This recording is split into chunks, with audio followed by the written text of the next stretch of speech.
Bienvenidos amigos a su programa de Octágono Abierto. Me encuentro aquí con Jordi. Estamos después de la gran noche UFC. Vamos a hablar un poquito de todo lo que pasó. Hubieron varios highlights, bastante entretenidas las peleas, sobre todo ese main event estuvo. Primero te saludo, Jordi, antes de meternos más en lo que es el main event, porque hay muchas cosas que comentar. ¿Cómo estás?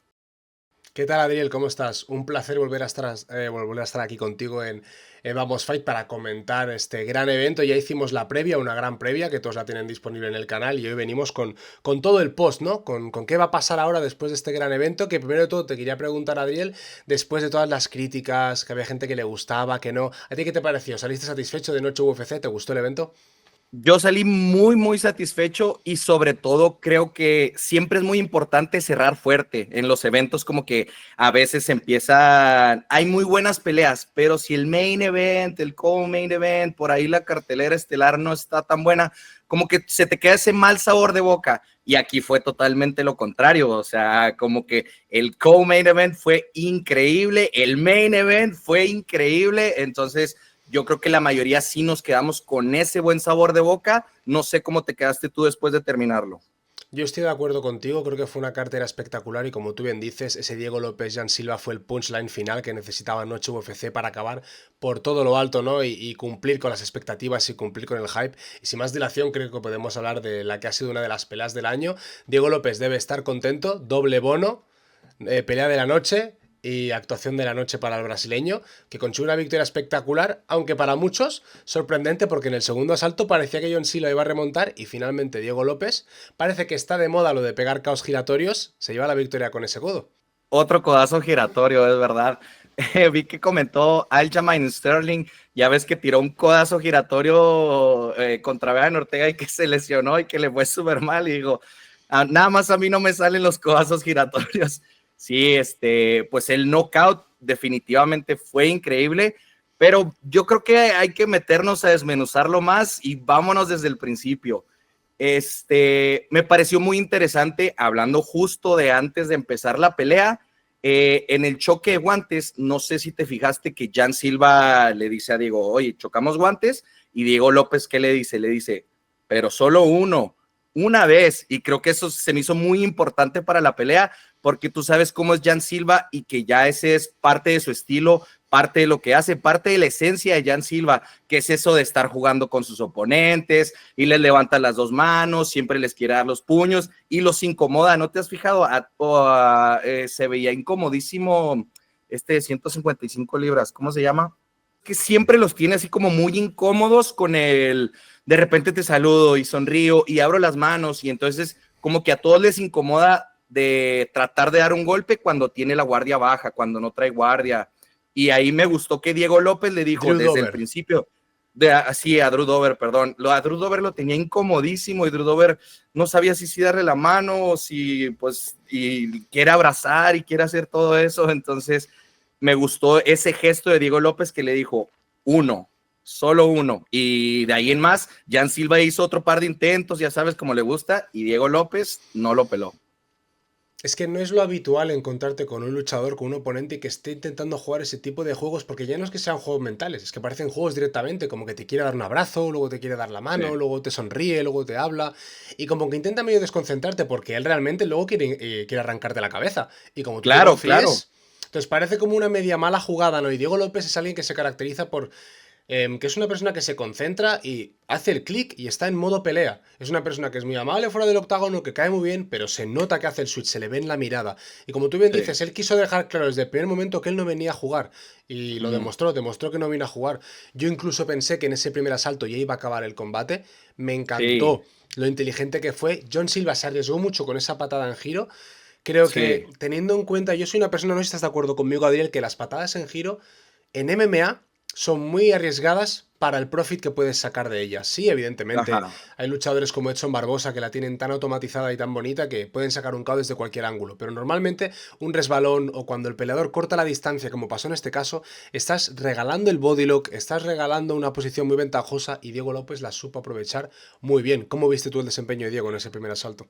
Sobre todo, eso de la patada giratoria, sobre todo cuando tú eres el que está menos cómodo en el suelo. Si tú estás muy cómodo en el suelo, pues tira la patada giratoria, tira las patadas al cuerpo, no hay tanto problema.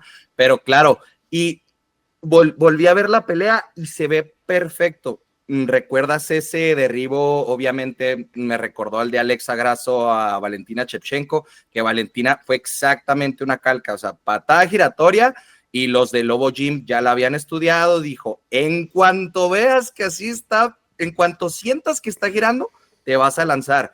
Volví a ver la pelea, Diego López corrió, literalmente, o sea, Jan Silva está así ya medio girando y Diego López está corriendo, o sea, eso estaba trabajadísimo. En cuanto dé el primer giro, te vas a ir sobre de su espalda, le funcionó, consiguió el derribo en el primer minuto y medio, y lo controló bastante bien en el suelo.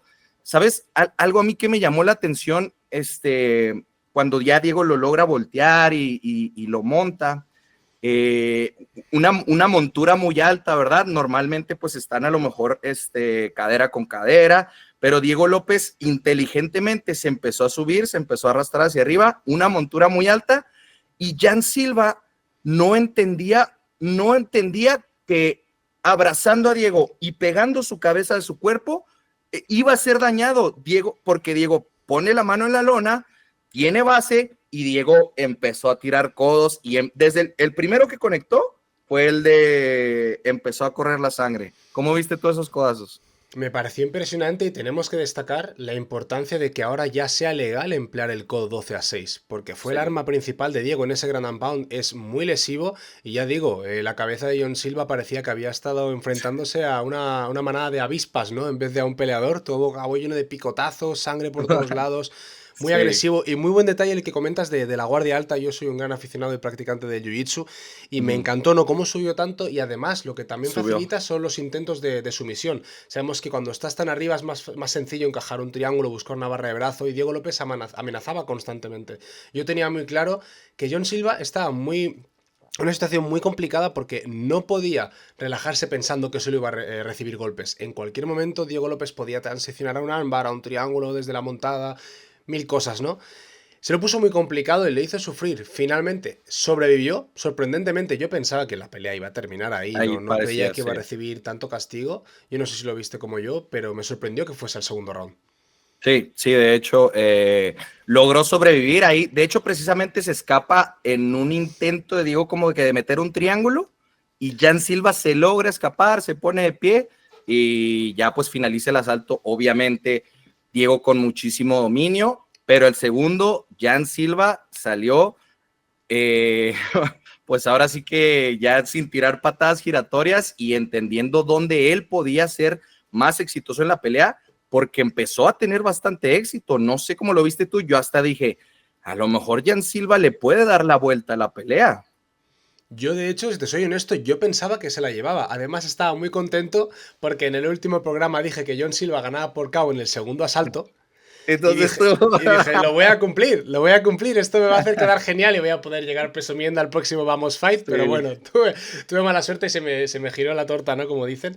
Pero me sorprendió mucho porque John Silva encontró la distancia, empezó a conectar golpes de poder. Además, lo bueno que tiene John Silva es que tiene un estilo tan impredecible a nivel de que tiene la guardia alta, tiene la guardia baja, estira un brazo, lo recoge, lanzó de hecho varios codos giratorios, lo cual sí, es curioso, ¿no? Porque al final le devolvieron de su propia medicina.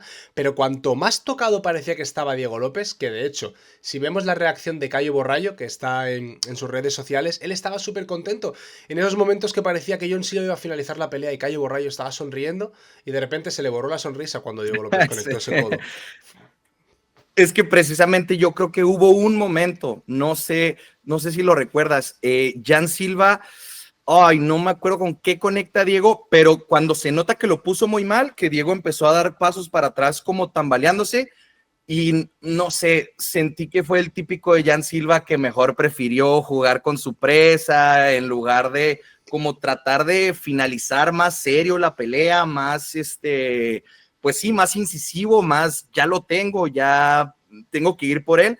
No sé, sentí como ese Jan Silva juguetón, y le terminó jugando en contra, porque al final lo curioso es que Jan Silva se caracteriza por los codazos giratorios y viene Diego López y timea un codazo giratorio perfecto, con ese codo lo super dañó y ya nada más fue cuestión de terminarlo en el celo con el ground and pound. ¿Cómo viste la detención? Vi que algunos dijeron que a lo mejor un poquito temprana. ¿Tú cómo viste la detención?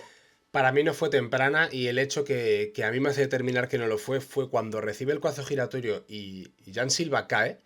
Pasa de estar completamente a la ofensiva lanzando golpes a desplomarse y quedarse en una posición muy complicada sin defenderse prácticamente, recibe varios golpes y a veces sucede que la gente no es consciente que después de recibir un knockdown cuando casi te apagas, el Grand and Pound puede hasta despertarte de nuevo, como reactivarte, y esto fue un Sí. poco lo que pasó, pero los primeros golpes después del knockdown a mí me preocuparon y yo creo que estaba bien parada y de hecho, por mucho que evidentemente los luchadores tengan ese corazón de guerrero que nunca se van a rendir, la gente tiene que entender que el referee está para proteger al peleador de él mismo, de su ego, Sí, claro. de su voluntad de no querer rendirse. Y yo desde mi punto de vista está bien parada y estoy de acuerdo contigo en que John Silva pecó de IQ, a más por estilo Michael Chandler, y Sí. me parece que regaló la pelea, por decirlo de alguna manera, en un punto en el que la podría haber finalizado. Por no ser prudente, creo que bajó mucho las manos, se confió demasiado, dio por hecho que Diego ya no tenía nada más que ofrecer, y a este nivel, en estas posiciones del ranking, contra luchadores de la calidad de Diego López, nunca te puedes dormir.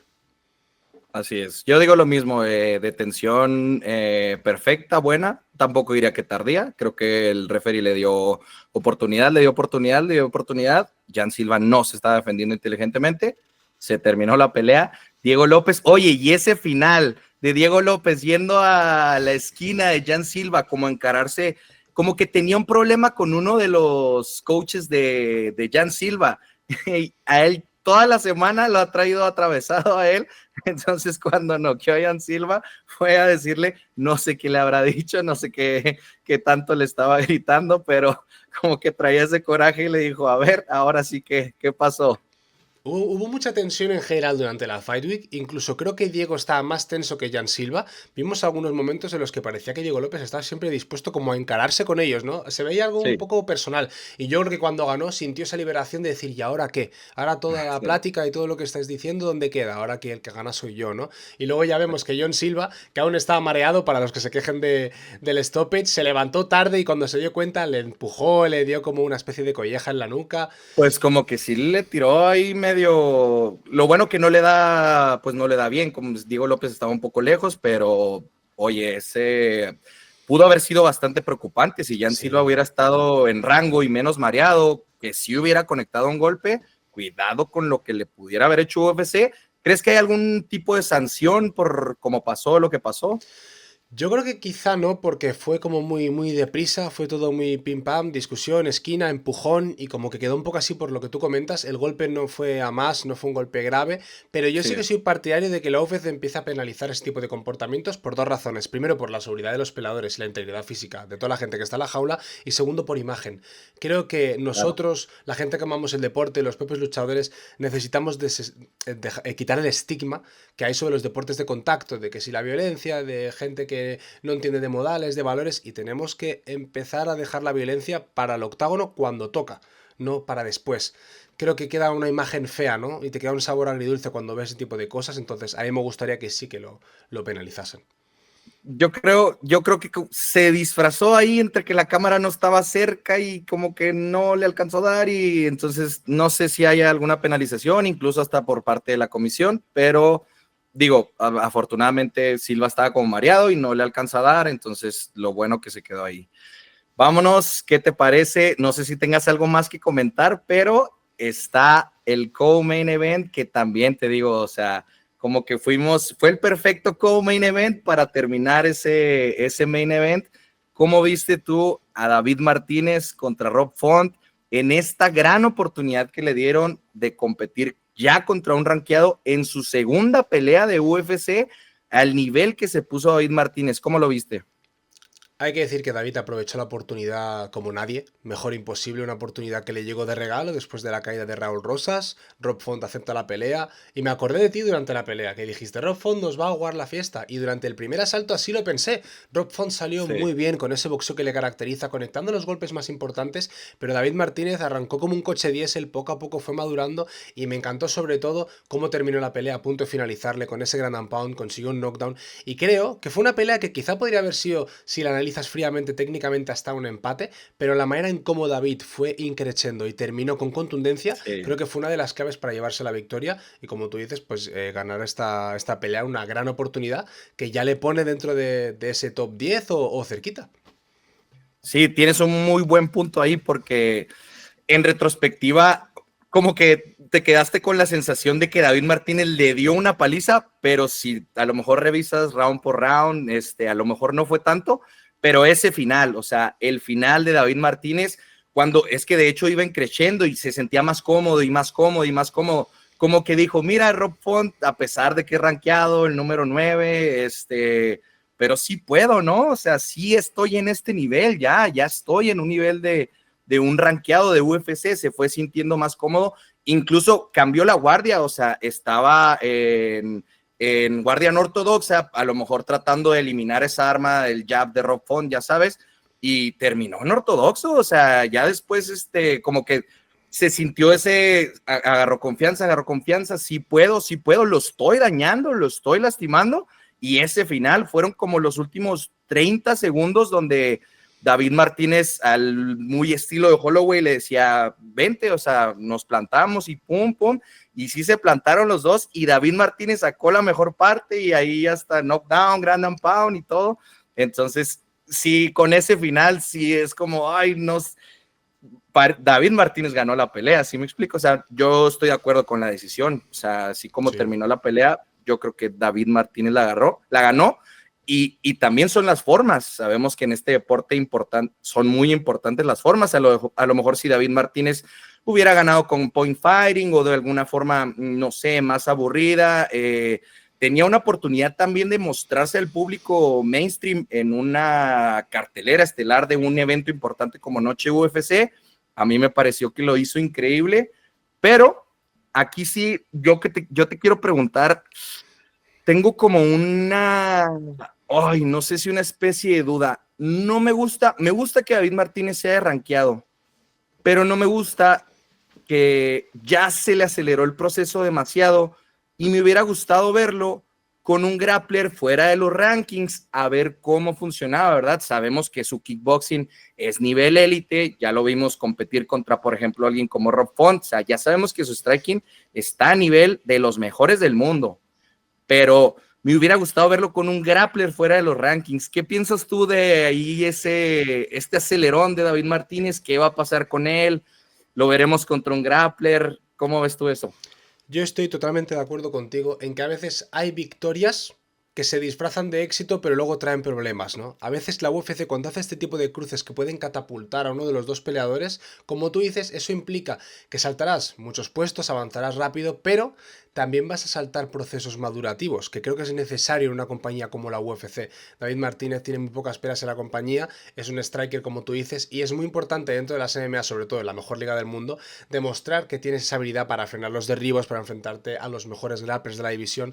Y creo que precisamente si hay un problema que tiene David Martínez es que está en la división de las 135 libras, que es muy dura, es muy difícil y hay mucho grappler.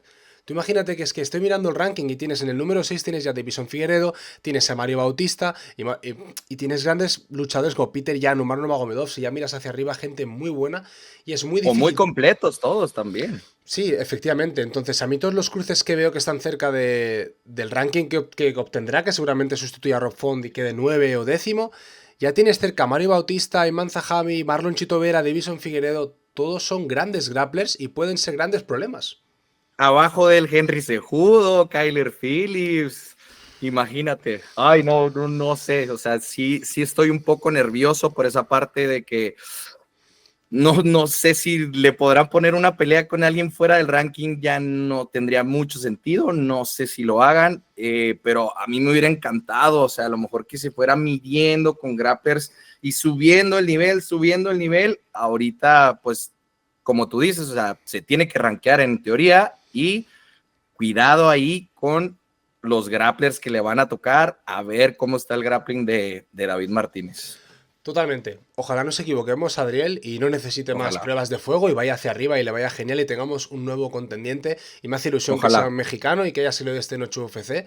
Igual que también tuvimos un gran éxito con Santiago Luna. Fue una noche en la cual la mayoría de prospectos lucieron bien y creo que eso también habla muy bien de Noche UFC. El que también lució bien, representando a la bandera mexicana, fue Rafa García. ¿Cómo viste la Sí, actuación ante Jared Gordon?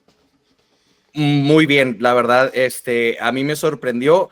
Obviamente se tiene que mencionar, ¿verdad? En el análisis.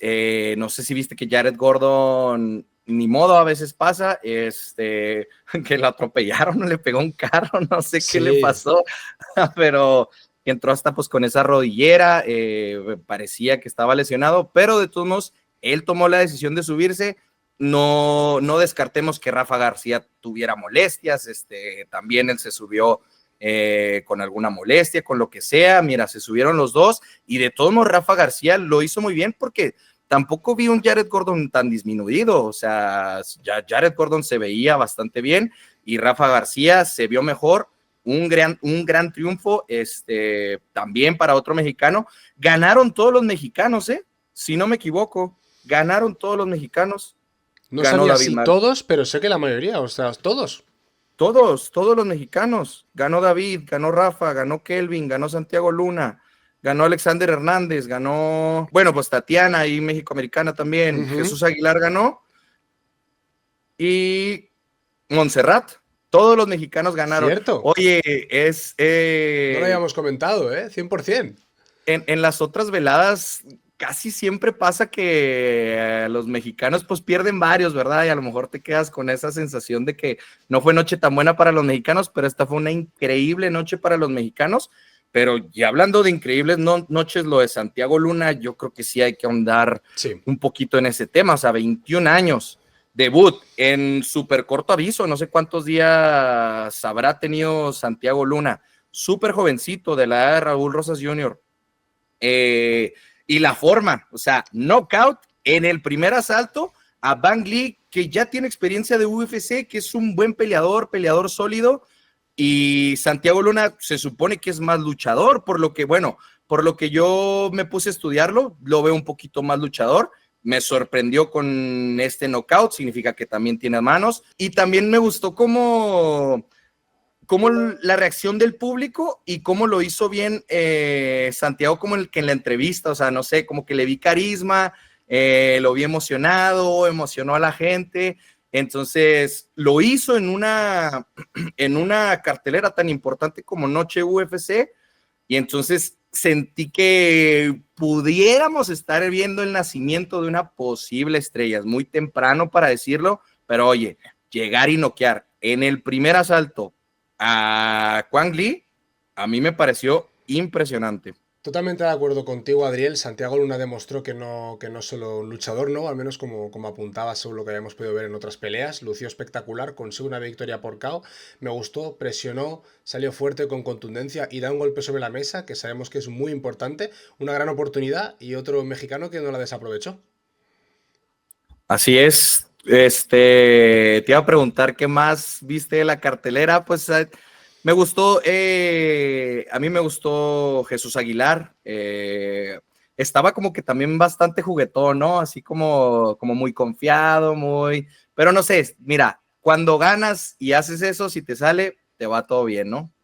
Al final es eso, es lo que tú dices. Cuando juegas ese tipo de juegos que quieres aparentar, que se te vea la confianza y demás, cuando sale mal, horrible, eres el meme en todos lados, pero cuando sale bien y hay que dársela porque le salió bien. Oye, la herida de Alessandro Costa, no sé qué tanto la pudiste ver tú de cerca, como que la cámara nunca enfocó, pero se veía cuando pasaba. ¿Cómo viste tú esa lesión y cómo crees que pasó? Se vio feo, creo que si no me equivoco, fue en el segundo asalto pateando, se hirió el dedo meñique, el dedo pequeño del pie y sabemos que es importante en cuanto a la estabilidad, ¿no? Y sabemos que saben que también le Sí. gusta moverse mucho para patear y demás, y a raíz de ahí empezó el declive, en el tercer asalto lo vimos muy estático, apenas podía patear, apenas podía apoyar el pie y aprovechó muy bien su rival para finalizarle, pero fue una lesión de esas que parece tonta a priori, hemos visto a John Jones ganar peleas también con un pie mirando hacia el otro lado, pero... Cuando toca a veces ese nervio, esa terminación en concreto, te No, puede no. complicar mucho la pelea y Alessandra Costa no pudo hacer nada. No, es que se me hace que sí estaba muy, muy abierto. O sea, sí, era demasiado. Alessandro ya no quería salir, la verdad. O sea, se vio, él ya no quería continuar y ahí entre medio seguir guerreando y entre que la esquina, no, no, no, no te apures, no te apures. Pero no, ya Alessandro ya no quería salir, no podía apoyar, no, no estaba ya en condiciones para pelear. Me sorprendió que no entró el doctor, Sí.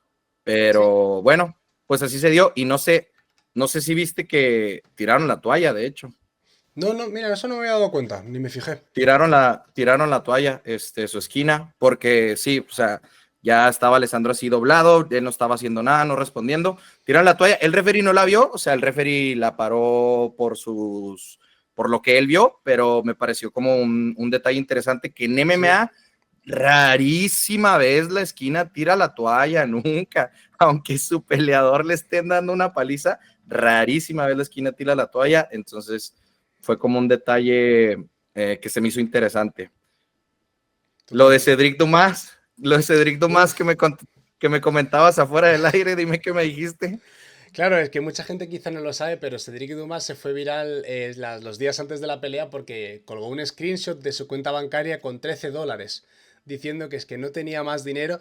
También cabe destacar que eso no lo explicó, ha tenido muchos problemas con la justicia, estuvo preso y su fianza se fijó en $500,000 y probablemente todo el dinero que tenía lo tuvo que invertir en Eso. su libertad. Mucha gente no lo sabe, pero estaba programado para pelear en la International Fight Week en UFC 317 y no pudo ir por un tema de que no se pusieron de acuerdo, o sea, no llegaron los trámites para quitarle la tobillera, para poder desplazarse de estado e ir a pelear a Nevada. Imaginémonos el tipo de problemas con los que tiene que lidiar Cedric Dumas. Y yo estaba muy nervioso en esta pelea y tenía muchas ganas de que el pobre hiciese algo espectacular para que le dieran un bono. Y pensar, Sí. pobrecito, que de $13 le ponga, pues yo qué sé, 70.000, $80.000. Pero ¿qué pasó, Adriel? Bastante lejos de eso. No, bueno, pues se terminó la pelea a los 51 segundos, no llegó ni siquiera al minuto. El primer golpe contundente probablemente que se lanzó fue a la zona genital, vaya, y fuertísimo, por cierto, sonó en la transmisión. O sea, Uf. sonó así el pum, el choque, y no culpo a Dumas. O sea, de haber podido pelear por la situación que dices, él hubiera continuado, pero no, definitivamente fue un golpe que lo imposibilitó seguir. Una lástima, pero bueno, al menos algo se pudo llevar. Ya no tendrá $13. Algo más le habrá quedado al bueno de Cedric. Sí. Oye, para ir cerrando, ¿qué te parece si me vas diciendo tus posibles siguientes enfrentamientos? ¿Qué sigue pues para primero los del evento principal? ¿Qué sigue para Diego López y qué sigue para Jan Silva? A mí personalmente, yo voy a tirar de corazón. Y sabemos que está Movsar que es el número uno. Sabemos que tiene esa. Ya tuvo esa pelea con Diego López. Pero a mí personalmente, aprovechando esta situación, teniendo en cuenta que Lerón Murphy creo que también se ha ganado el derecho y que Diego López viene de pelear con Volk, nos gusta la sangre nueva. No hemos visto a Lerón por el título. Es una pelea que yo quiero ver. Soy muy fan de Lerón. Tuve el gusto de conocerle en PFL Belfast. Es un tipazo. Voy mucho con él y quiero que le den esa oportunidad. Entonces, ya teniendo en cuenta que en mi mente la oportunidad titular sería para Lerón, yo me quedé con ganas de ver a Diego López contra Jair Rodríguez. Creo que es una pelea que se vende sola. Me encanta la polémica, me encanta la mala sangre. Esa rueda de prensa completa, enfocada a ellos. Quiero verla. Sí. Y sí, sé que mucha gente quiere que si Diego no vaya contra Volk, vaya contra Movsarevlev. Pero seamos sinceros, yo creo que esta pelea para la compañía es más beneficiosa. Creo que va a vender mucho más. Independientemente de que Diego López pelee contra Movsarevlev o Jair Rodríguez, aunque Jair sea el cuarto, la próxima victoria de Diego vuelve a ser una oportunidad por el título 100%. Entonces, si yo soy Diego López y me preguntas, ¿qué prefieres? ¿Pelear contra Mopsar, quien tiene un estilo complicadísimo, con el cual ya has lidiado, una lucha horriblemente dura que te puede castigar y hacerte la pelea muy complicada? ¿O pelear contra Yair, una pelea que es a priori de strikers, muy espectacular, que va a vender más y va a generar más dinero? Yo lo tengo claro. Yo voy con Yair, así que mi matchmaking es ese, yo no sé qué opinas tú. Lo mismo, no literalmente, nada más me gustaría agregar, pues, obviamente esa pelea de Jair Rodríguez y Diego López se tiene que hacer, sí o sí. O sea, tiene todo. Lo hablábamos antes de esta pelea de López con Silva, que no había forma que fuera aburrida. O sea, tienes a dos peleadores que los dos son súper espectaculares, los dos finalizadores, los dos atacan. Entonces, me parece con Jair Rodríguez algo similar. O sea, no me puedes poner otra vez a Diego López con Mobster. Digo, de poder puedes, pero no me quieras quitar la oportunidad de ver a Diego López contra Jair Rodríguez. Es un peleón y lo mismo, como dices tú, el que gane ahora sí tendría bastantes méritos para ya ahora sí pelear por el título, y estoy de acuerdo contigo, al título tendría que ir Ron Murphy contra Alexander Volkanovski. Para el evento coestelar, ¿qué sigue? Pues, hijo, lo que hablábamos poquito ahorita, ¿qué sigue para David Martínez y para Rob Font? A mí para David Martínez me habría gustado un perfil, como comentábamos antes, no un rankeado, lo que decíamos, ¿no? Pero viendo la tesitura y siendo honestos, ya se ha metido en el estanque de tiburones, le va a tocar nadar con un tiburón. Viendo lo que hay, comentando un poquito, creo que puede ser interesante una pelea contra Mario Bautista, porque te digo una cosa, prefiero que se enfrente ya a un wrestler peligroso, de unas características parecidas a nivel de ranking, que le den otro striker o alguien a priori más fácil para él, para que suba y se dé el batacazo más arriba. Creo que Mario Bautista es un buen nombre, tiene un wrestling, una lucha de presión que también te puede castigar mucho, sin embargo no tiene poder de noqueo, creo que arriba David Martínez puede ser muy superior, y si sale muy explosivo en los primeros compases del primer asalto, creo que le podría ir muy bien. O sea que mi pick para David va a ser Mario Bautista. Muy bien. A mí para David Martínez, pues, ay, es lo mismo, es lo que te comentaba ahorita, o sea, me siento algo preocupado. Me gustaría, fíjate que sería un buen macharlo con Davison Figueredo, a lo mejor que viene pues de esas derrotas, pero que está ahí, que ya es muy veterano, a lo mejor ahí podría con la ventaja de la juventud David Martínez sacar esa pelea. Pero sí, o sea, es preocupante la siguiente pelea, pero al mismo tiempo muy emocionante. Imagínate que David Martínez siga demostrando y se siga, pues, va rápido por el título, o sea, es un speedrun de que pocos se han hecho. Sí, podría convertirse un poco en el Joshua Van de las 135 libras, sería algo Sí. parecido y sabemos que eso siempre nos gusta. Ojalá, ojalá. Pues listo, no sé si tengas algo más que comentar. Yo creo que comentamos lo más interesante, lo más importante de la cartelera.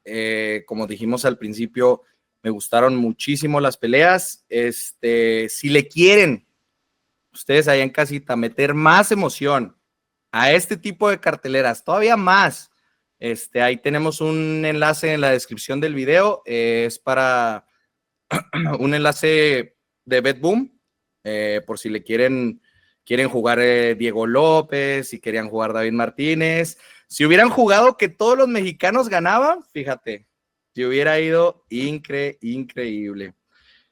No sé si tengas algo más que agregar, Jordi. Nada, Adriel, creo que hemos hecho un buen análisis, hemos repasado un poquito todo lo que sucedió y solo me queda darte las gracias por haber sido mi compañero de baile en esta ocasión y repetir pronto. Sí, lo mismo, lo mismo. Sigan aquí el canal si les está gustando el programa, lo estamos haciendo con mucho cariño para ustedes. A mí me estoy divirtiendo muchísimo en los episodios y probablemente ya estemos haciendo mínimo uno por semana. Entonces, dale a suscribir, sigan a las redes de Vamos Fight y aquí nos vemos seguro en una semana.